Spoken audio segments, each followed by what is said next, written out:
Everybody asking how we doing, say we good. Don't need no one to tell me how to live just like they would. It ain't their business but they in it, I don't know why. Revolved around my life after I found another. Assalamualaikum warahmatullahi wabarakatuh. Perkenalkan, nama saya Jamila dengan NIM 091058042378, kelas C, Prodi Administrasi Publik semester 3. Di sini saya akan menjelaskan kembali sedikit tentang birokrasi dalam perspektif. Birokrasi dalam perspektif politik dan administrasi.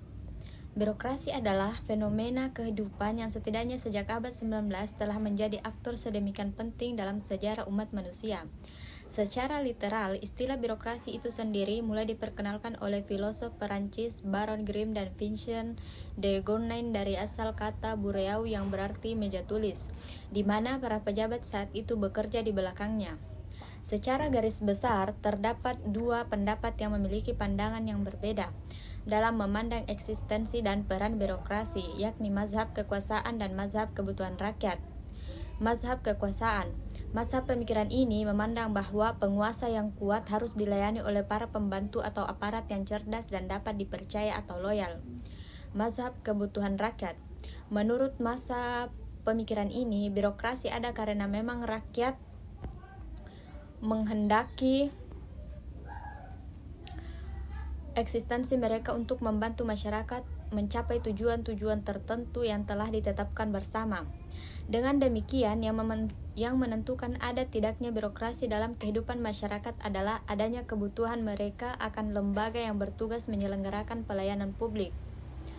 Birokrasi adalah sebuah institusi yang lahir sebagai produk dari sebuah proses sosial yang panjang dan kompleks, berbeda dengan organisasi semacam perusahaan swasta yang proses kelahirannya dapat berlangsung sederhana, asalkan modal dan kemauan seseorang dan kemauan perseorangan.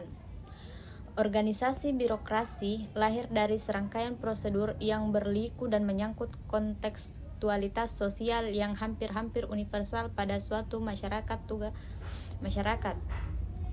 Tugas administratif.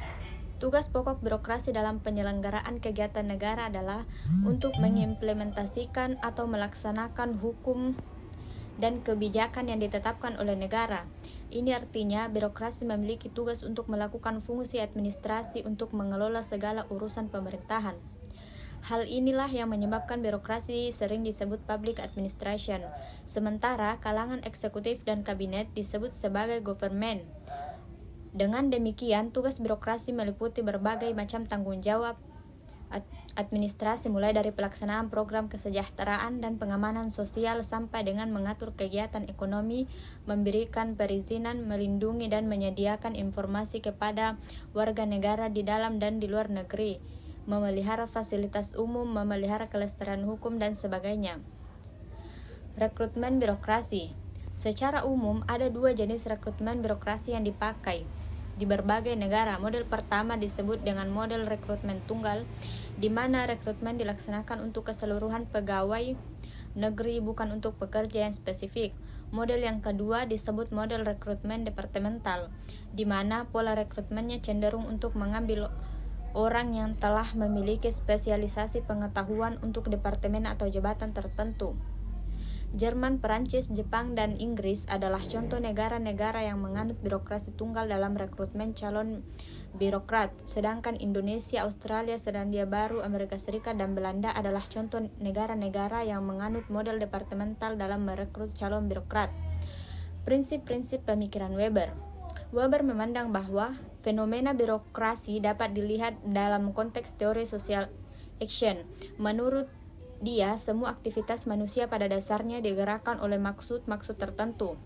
Weber 1978 mengidentifikasi beberapa tipe aktivitas yang dibedakan oleh maksud yang ada di belakangnya, yakni efektif, tradisional, nilai rasional, dan instrumental rasional.